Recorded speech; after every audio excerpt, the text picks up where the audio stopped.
Welcome to our daily reflection for this Friday, December 29th, and we're now in the 5th day of our Christmas octave. So Merry Christmas, and keep up the joy, keep up the Christmas tree, and enjoy this very holy and blessed season of grace and love. And we have beautiful readings again today that encourage us to this idea of love. And in the first reading, we have a reading from the epistle of John, the beloved disciple, and he reminds us what love requires. That love requires, if we really want to say we know Jesus Christ, the way to be certain that we know him is to abide and keep his commandments. In other words, morality is the means to intimacy with God. Now, that is, if we live by the law, not that the law itself can get us there, but if we live by the moral law, we're doing so because we love God. The only persons who can live the moral law are those who love God and have the grace from God to be able to live that law, like the saints, right? Saints live the moral law because they're in love. That's the secret to living out the law. And so morality is not just about do's and don'ts, it's about being in love with God, and therefore you seek to do his will. You know, the more you love somebody, the more you want to please them, and the more you want to serve them, and the more you want to do their will. And that's the beautiful magic of marriage, and couples that are in love with each other, they seek to do the will of the other. What pulls marriages apart is when each one seeks to do their own will and impose their own will on the other.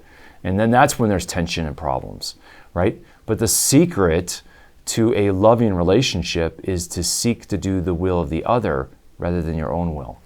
And that's what John is telling us. The beloved disciple is in love with God, and he knows what is the key to a loving relationship with God. Do his will, which means to do and keep the commandments.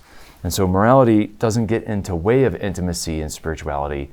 It is the means to deeper intimacy and spirituality with God. That's important. And then, of course, we get more songs from the 90s playlist. Not the 1990s, but the 90s and the Psalms. And here today we get Psalm 96, which sings, "Sing a new song to the Lord."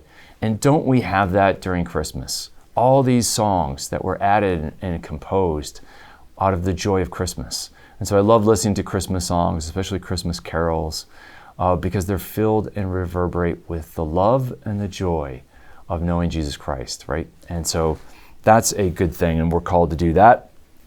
And then we get the gospel today, which is the presentation of Jesus in the temple, and that's fitting.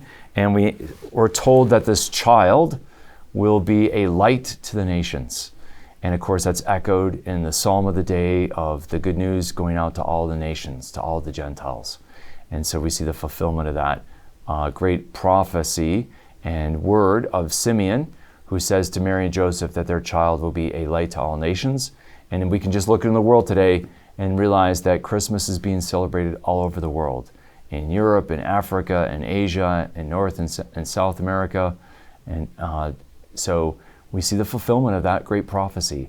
And it should give us a deeper faith, and it should redouble our joy, that we may too sing of the greatness of the Lord. May the Lord bless and keep you.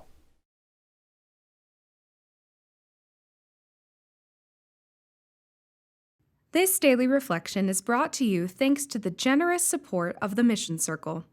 Join the Mission Circle to help Catholics worldwide understand, live, and share their faith. Sign up at missioncircle.org today.